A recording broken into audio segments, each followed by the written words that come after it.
Assalamualaikum warahmatullahi wabarakatuh. Saya Nandita Larasati, NIM 210 321 100009. Saya akan mempresentasikan hasil mini riset saya mengenai usaha tani komoditas padi.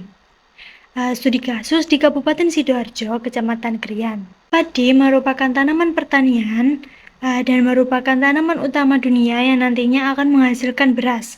Nah, beras sendiri nanti akan menjadi nasi yang sebagai makanan pokok hampir semua penduduk di Indonesia. Nah, Kabupaten Sidoarjo ini merupakan salah satu kabupaten yang memiliki lahan persawahan yang cukup luas.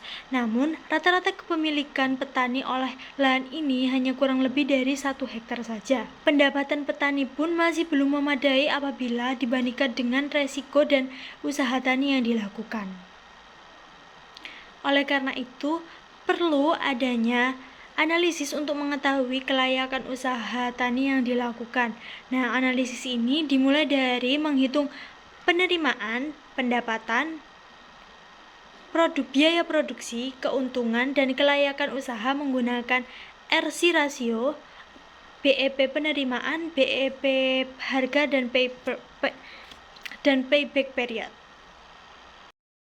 Nah, untuk yang selanjutnya yaitu gambaran umum. Kabupaten Sidoarjo sendiri ini merupakan kabupaten yang memiliki lahan pertanian dan sawah yang menjadi salah satu sentra padi yang ada di Jawa Timur.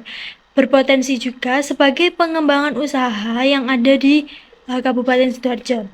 Pada tahun 2023 ini, produktivitas padi itu tercatat mencapai 68,9 kuintal per hektar, dengan luas panen sebesar 197.672 hektar dengan produksinya mencapai 68,9 ton. Setiap tahunnya komoditas padi di Kabupaten Sidoarjo ini mengalami penurunan produksi dikarenakan beberapa faktor terkait penggunaan sarana produksi usaha tani dan juga rendahnya akumulasi modal yang dimiliki petani.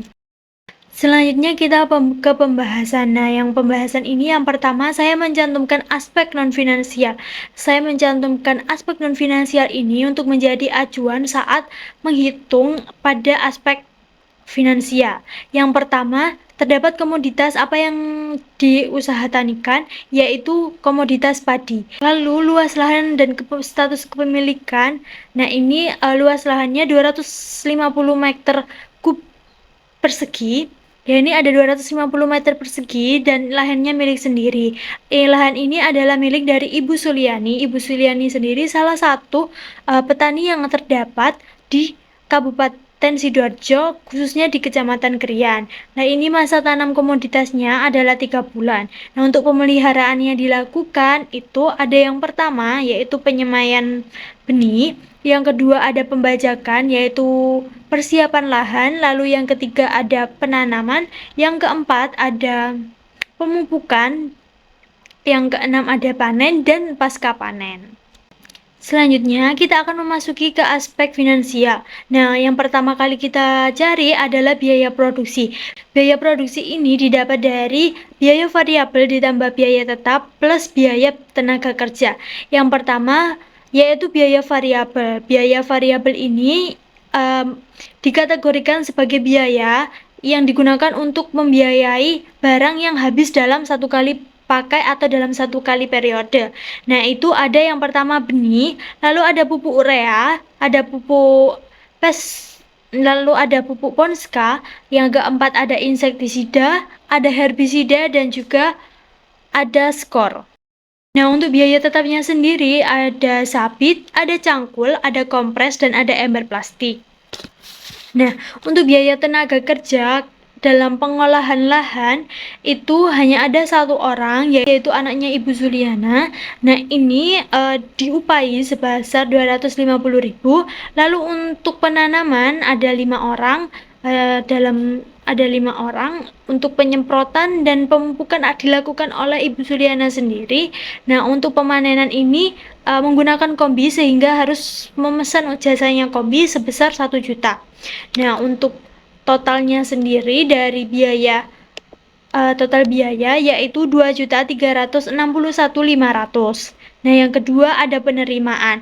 Penerimaan ini diambil dari harga jual 1 kilonya dari gabah padi dikali jumlah produksi. Nah, dalam satu kali periode jumlah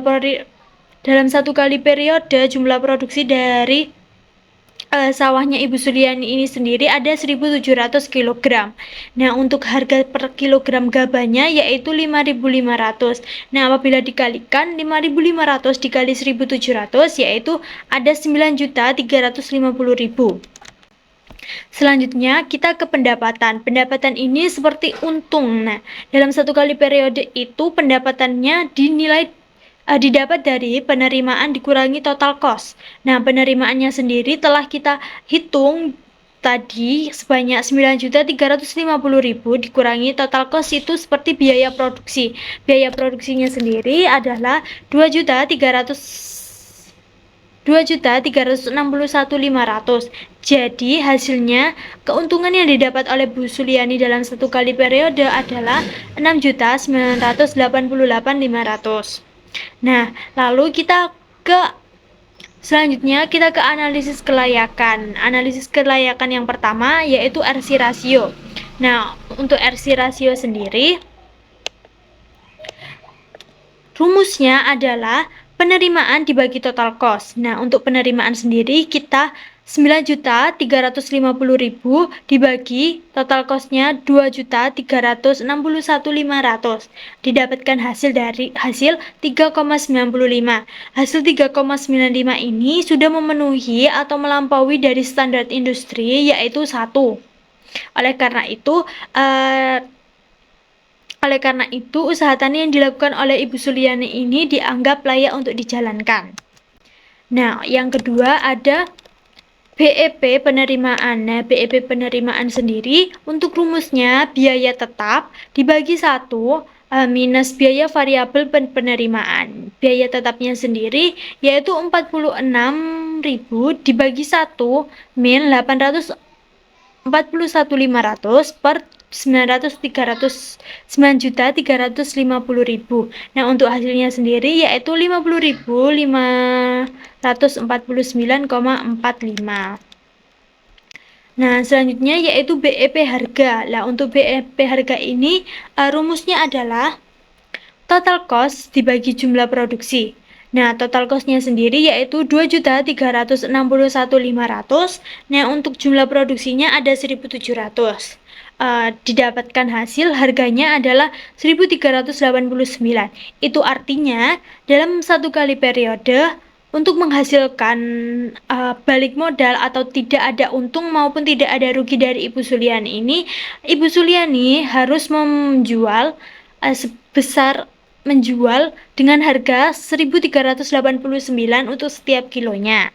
BEP produksi. Nah, untuk BEP produksi ini rumusnya total cost dibagi harga jual. Nah, total cost-nya sendiri yaitu 2.361.500 dibagi 5.500, hasilnya 429,4 kg. Artinya, apabila Bu Mariani ingin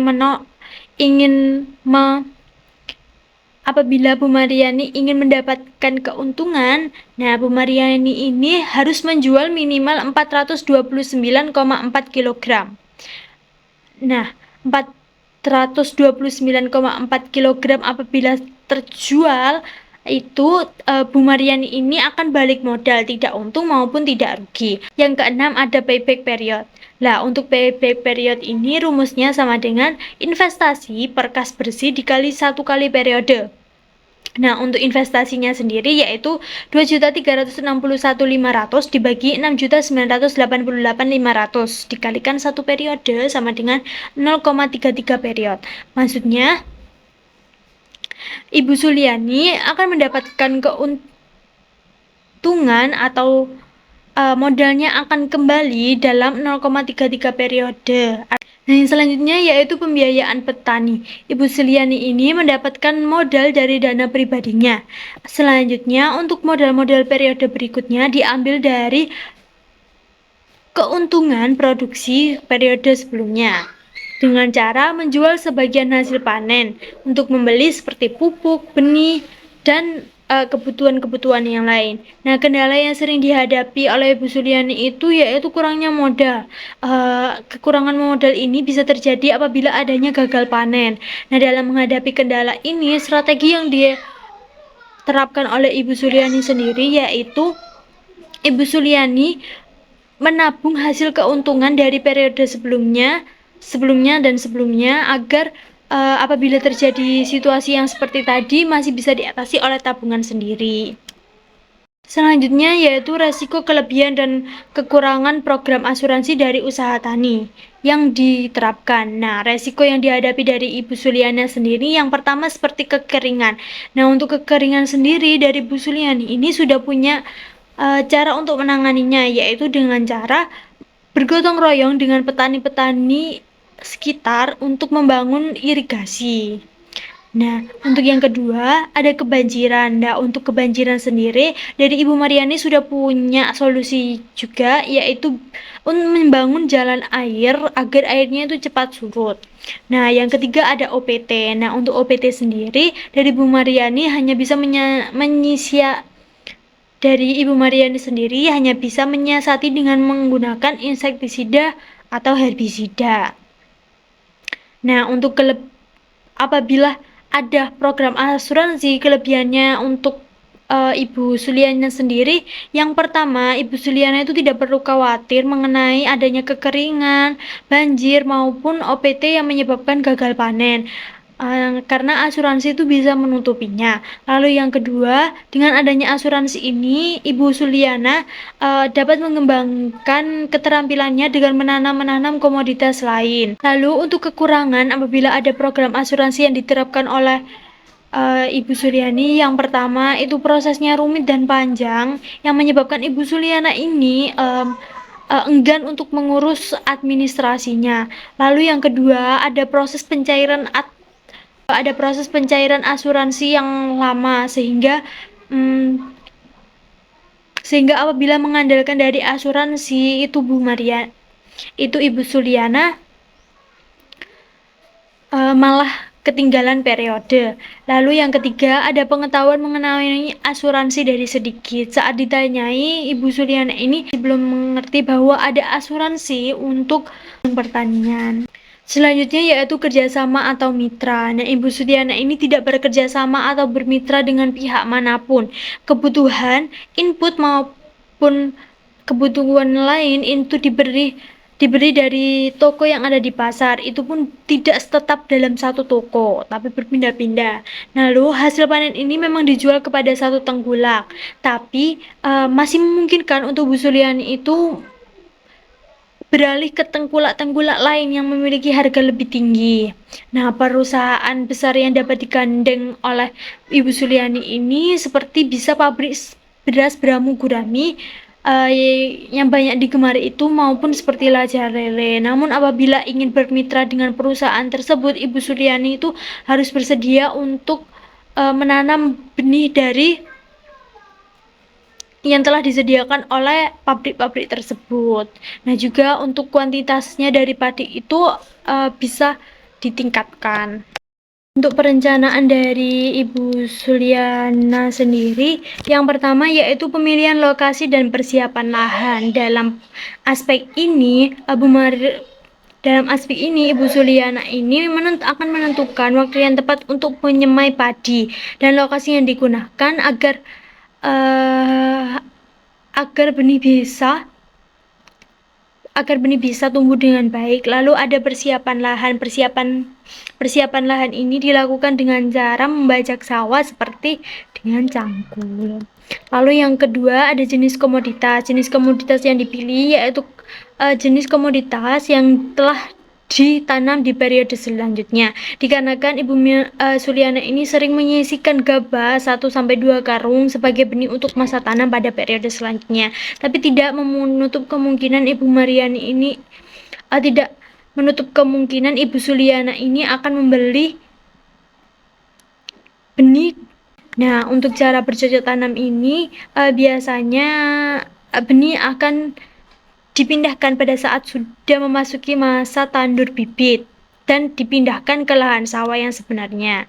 Nah, untuk teknik dan sistem apa yang digunakan ini, Ibu Suliana itu sudah merencanakan dari jauh-jauh hari karena biasanya itu menggunakan teknik dan sistem yang dilakukan pada periode sebelumnya.